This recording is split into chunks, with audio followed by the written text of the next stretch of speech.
जय श्री कृष्णा, राधे राधे। आप सभी का हार्दिक स्वागत है आपके अपने यूट्यूब चैनल श्री कृष्ण दीवाने में। अश्विन मास महात्म्य की आज की कथा में श्रीमद् भागवत महापुराण से हम सुनेंगे भवाटवी का स्पष्टीकरण। ओम नमो भगवते वासुदेवाय। श्री सुखदेव जी राजा परीक्षित से कहते हैं कि हे राजन, देह अभिमानी जीवों के द्वारा सत्व आदि गुणों के भेद से शुभ, अशुभ और मिश्र 3 प्रकार के कर्म होते रहते हैं। उन कर्मों के द्वारा ही निर्मित नाना प्रकार के शरीरों के साथ होने वाला जो संयोग, वियोग आदि रूप अनादि संसार जीव को प्राप्त होता है, उसके अनुभव के 6 द्वार हैं, मन और 5 ज्ञानेंद्रियां। उनसे विवश होकर यह जीव सुमार्ग को भूलकर भयंकर वन में भटकते हुए धन के लोभी बंजारों के समान परम समर्थ भगवान विष्णु के आश्रित रहने वाली माया की प्रेरणा से बीहड़ वन के समान दुर्गम मार्ग में पड़कर संसार वन में जा पहुंचता है। यह वन शमशान के समान अत्यंत ही अशुभ है। इस वन में भटकते हुए उसे अपने शरीर से किए हुए कर्मों का फल भोगना पड़ता है। यहाँ अनेकों विघ्नों के कारण उसे अपने व्यापार में सफलता भी नहीं मिलती, तो भी यह उसके श्रम को शांत करने वाले श्रीहरि एवं गुरुदेव के चरणारविंदों के मकरंद मधु के रसिक भक्त भ्रमरों के मार्ग का अनुसरण नहीं करता। इस संसार वन में मन सहित 6 इंद्रियां ही अपने कर्मों की दृष्टि से डाकुओं के समान हैं। पुरुष बहुत सा कष्ट उठाकर जो धन कमाता है, उसका उपयोग धर्म में होना चाहिए। वही धर्म यदि साक्षात भगवान परम पुरुष की आराधना के रूप में होता है तो उसे परलोक में निहित श्रेयस का हेतु बतलाया गया है।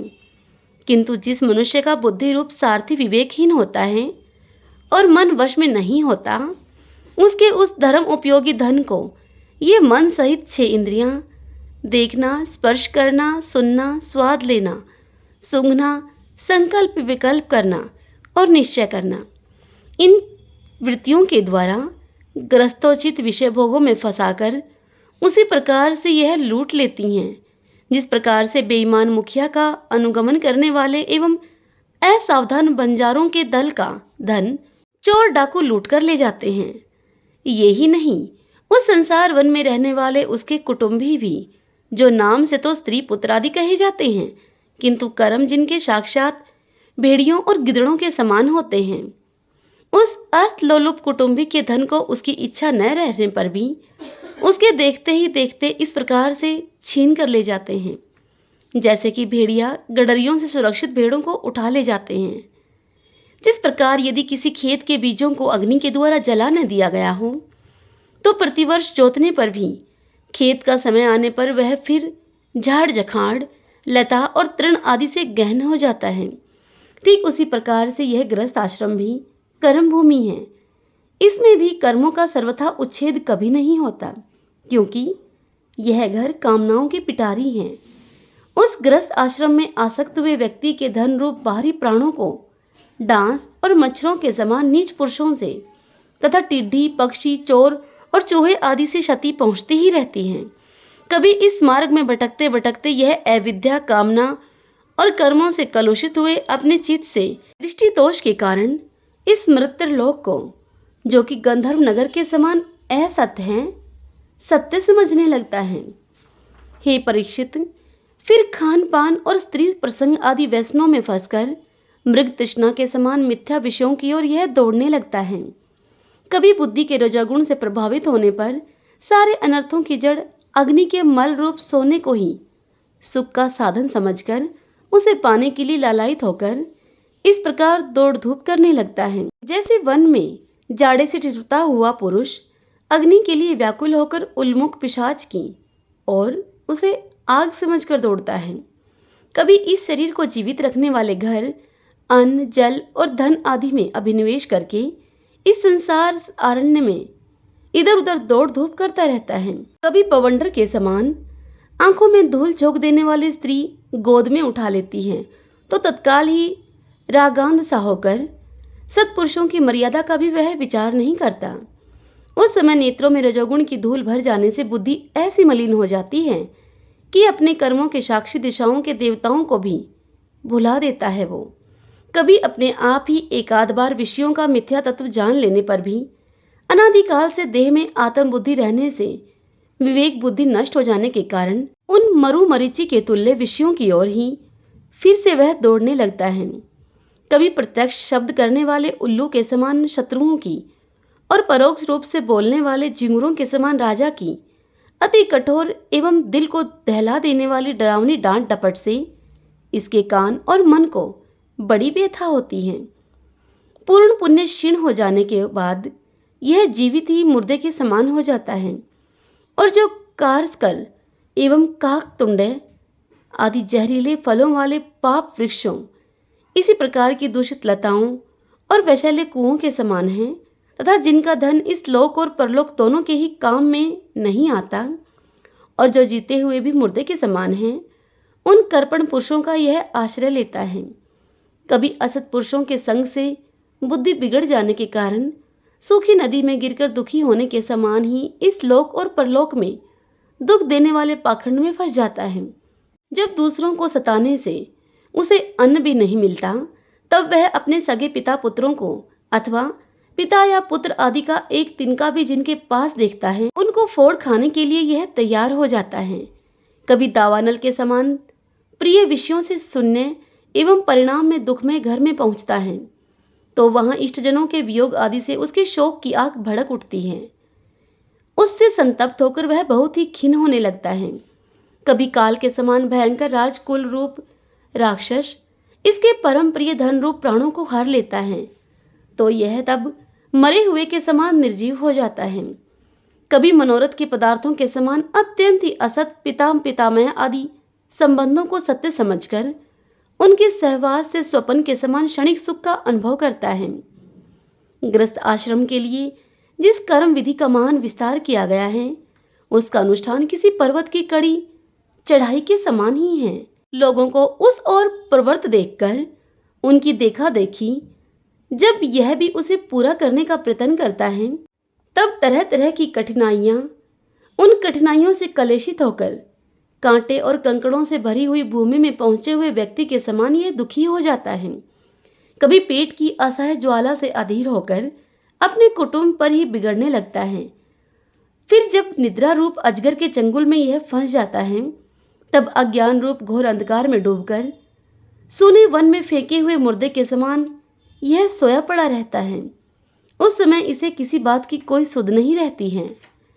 कभी दुर्जन रूप काटने वाले जीव इतना काटते तिरस्कार करते हैं इसका कि इसके गर्व रूप दांत जिनसे यह दूसरों को काटता था, वे दांत टूट जाते हैं।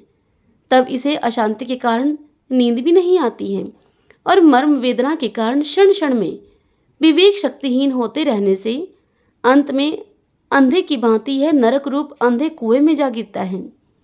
कभी विषय सुख रूप मधुकणों को ढूंढते ढूंढते जब यह लुक छिपकर परस्त्री या परधन को उड़ाना चाहता है, तब उनके स्वामी या राजा के हाथ से मारा जाकर ऐसे नरक में जा गिरता है जिसका कोई और छोर नहीं है।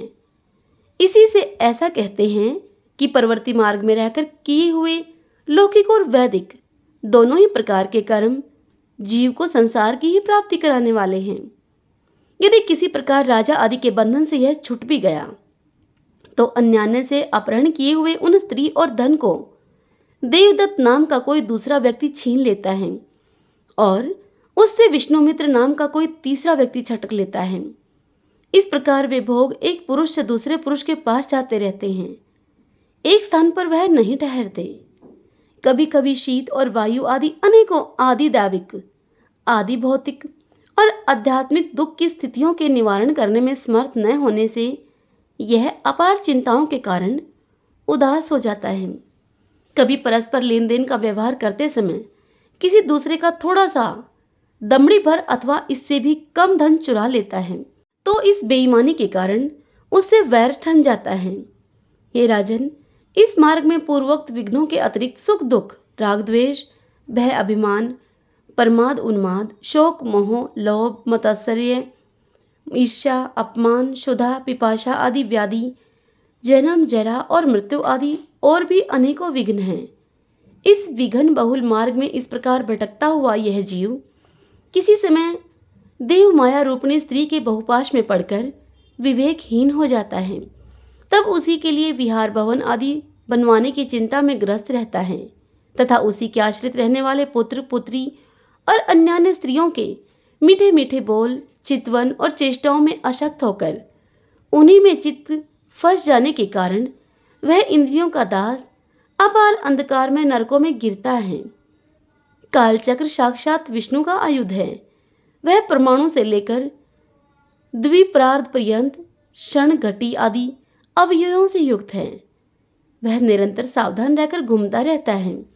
जल्दी जल्दी बदलने वाली बाल्य, यौवन आदि अवस्थाएं ही उसका वेग हैं। उसके द्वारा वह ब्रह्मा से लेकर शुद्र अति शुद्र तरण पर्यंत सभी भूतों का निरंतर संहार करता रहता है। कोई भी उसकी गति में बाधा नहीं डाल सकता है।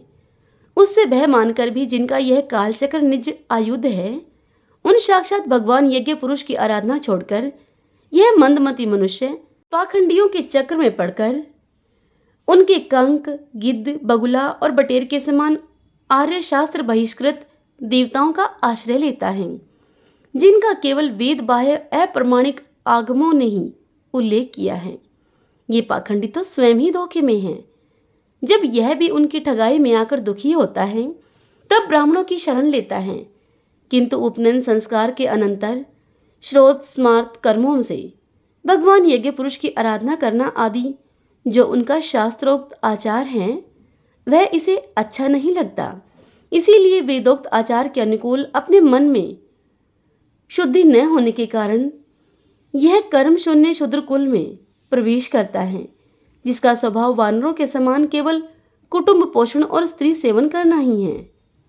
वहां बिना रोक टोक स्वच्छंद विहार करने से इसकी बुद्धि अत्यंत ही दीन हो जाती है और एक दूसरे का मुख देखना आदि विषय भोगों में फंसकर इसे अपने मृत्यकाल का भी स्मरण नहीं होता। वृक्षों के समान जिनका लौकिक सुख ही फल है, उन घरों में ही सुख मानकर वानरों की भांति स्त्री पुत्र आदि में आसक्त होकर यह अपना सारा समय मथुन आदि विषय भोगों में ही बिता देता है। इस प्रकार प्रवृत्ति मार्ग में पड़कर सुख दुख को भोगता हुआ यह जीव रोग रूपी गिरी गुहा में फंसकर उसमें रहने वाले मृत्यु रूप हाथी से डरता रहता है। कभी कभी शीत, वायु आदि अनेक प्रकार के आदि दैविक, आदि भौतिक और आध्यात्मिक दुखों की निवृत्ति करने में जब असफल हो जाता है, तब उस समय अपार विषयों की चिंता से यह खिन्न हो उठता है। कभी आपस में क्रय विक्रय आदि व्यापार करने पर बहुत कंजूसी करने से इसे थोड़ा सा धन हाथ लग जाता है। कभी धन नष्ट हो जाने से जब इसके पास सोने, बैठने और खाने आदि की भी कोई सामग्री नहीं रहती, तब अपने अभीष्ट भोग न मिलने से यह उन्हें चोरी आदि बुरे उपायों से पाने का निश्चय करता है। इससे इसे जहां तहां दूसरों के हाथ से बहुत अपमानित होना पड़ता है। इस प्रकार धन की आसक्ति से परस्पर वैरभाव बढ़ जाने पर भी यह अपनी पूर्व वासनाओं से विवश होकर आपस में विवाह आदि संबंध करता और छोड़ता रहता है। इस संसार मार्ग में चलने वाला यह जीव अनेक प्रकार के कलेश और विघ्न बाधाओं से बाधित होने पर भी मार्ग में जिस पर जहां आपत्ति आती है अथवा जो कोई मर जाता है, उसे जहां का तहां चीहे छोड़ देता है तथा नए जन्म हुओं को साथ लगाता है। फिर कभी किसी के लिए शोक करता है, किसी का दुख देखकर मूर्छित हो जाता है, तो किसी के वियोग होने की आशंका से यह भयभीत हो उठता है, किसी से झगड़ने लगता है। कोई आपत्ति आती है तो यह रोने चिल्लाने लगता है। कहीं कोई मन के अनुकूल बात हो गई तो प्रसन्नता के मारे फूला नहीं समाता। कभी गाने लगता है और कभी उन्हीं के लिए बंधने में भी नहीं हिचकता। साधुजन इसके पास कभी नहीं आते। यह साधु संग से सदा ही वंचित रहता है। इस प्रकार यह निरंतर आगे ही बढ़ रहा है। जहाँ से इसकी यात्रा आरंभ हुई है और जिसे इस मार्ग की अंतिम अवधि कहते हैं, उस परमात्मा के पास यह अभी तक नहीं लौटा है। परमात्मा तक तो योग शास्त्र की भी गति नहीं है। जिन्होंने सब प्रकार के दंड का त्याग कर दिया है, वे निर्वृत्ति प्रायण संयत आत्मा मुनिजन ही उसे प्राप्त कर पाते हैं। जो दिग्गजों को जीतने वाले और बड़े बड़े यज्ञों का अनुष्ठान करने वाले राज ऋषि हैं, उनकी भी वहां तक गति नहीं है। वे संग्राम भूमि में शत्रुओं का सामना करके केवल प्राण परित्याग ही करते हैं तथा जिसमें यह मेरी है ऐसा अभिमान करके वैर ठाना था, उस पृथ्वी में ही अपना शरीर छोड़कर स्वयं परलोक को चले जाते हैं। इस संसार से वे भी पार नहीं होते। अपने पुण्य कर्म रूप लता का आश्रय लेकर यदि किसी प्रकार यह जीव इन आपत्तियों से अथवा नरक से छुटकारा पा भी जाता है तो फिर इसी प्रकार संसार मार्ग में भटकता हुआ इस जन समुदाय में मिल जाता है। यही दशा स्वर्ग आदि उधर लोकों में जाने वालों की भी है। हे राजा परीक्षित, राज ऋषि भरत के विषय में पंडित जन ऐसा कहते हैं, जैसे गरुड़ जी की होड़ कोई मक्खी नहीं कर सकती, ठीक उसी प्रकार से राज ऋषि महात्मा भरत के मार्ग का कोई अन्य राजा मन से भी अनुसरण नहीं कर सकता। उन्होंने पुण्य कीर्ति श्री हरि में अनुरक्त होकर अति मनोरम स्त्री, पुत्र, मित्र और राज्य आदि को युवावस्था में ही विष्ठा के समान त्याग दिया था। दूसरों के लिए तो इन्हें त्यागना बड़ा ही कठिन है। उन्होंने अति दुस्तज्य पृथ्वी, पुत्र, स्वजन, संपत्ति और स्त्री की तथा जिसके लिए बड़े बड़े देवता भी लालायित रहते हैं, किंतु जो स्वयं उनकी दया दृष्टि के लिए उन पर दृष्टिपात करती रहती थी, उस लक्ष्मी की भी लेश मात्र इच्छा नहीं की। यह सब उनके लिए उचित ही था, क्योंकि जिन महानुभावों का चित भगवान मधुसूदन की सेवा में अनुरुक्त हो गया है, उनकी दृष्टि में मोक्ष पद भी अत्यंत ही तुच्छ वस्तु हैं। उन्होंने मृग शरीर छोड़ने की इच्छा होने पर उच्च स्वर से कहा था कि धर्म की रक्षा करने वाले, धर्म अनुष्ठान में निपुण, योग गम्य, सांख्य के प्रतिपाद, प्रकृति के अधीश्वर, यज्ञ मूर्ति, सर्वांतर्यामी श्री हरि को मेरा नमस्कार है। हे राजन, राज ऋषि भरत के पवित्र गुण और कर्मों की भगतजन भी प्रशंसा किया करते हैं। उनका यह चरित्र बड़ा ही कल्याणकारी, आयु और धन की वृद्धि करने वाला है, लोक में श्वेश बढ़ाने वाला है और अंत में स्वर्ग तथा मोक्ष की प्राप्ति कराने वाला है। जो पुरुष इसे सुनता या सुनाता है और इसका अभिनंदन करता है, उसकी सारी कामनाएं स्वयं ही पूर्ण हो जाती हैं। दूसरों से उसे कुछ भी मांगना नहीं पड़ता। हरि ओम तत्सत। ओम नमो भगवते वासुदेवाय। आज की यह कथा यहीं पर पूर्ण हुई। इससे आगे की कथा में कल हम सुनेंगे अजामिल की कथा। कल की कथा बहुत ही रोचक होने वाली है। अब ये बताइए आज की कथा आपको कैसी लगी। यदि पसंद आई हो तो वीडियो को लाइक करें, अपने अपनों के साथ शेयर करें और कमेंट बॉक्स में विष्णु भगवान की जय लिखिए। हरे कृष्णा।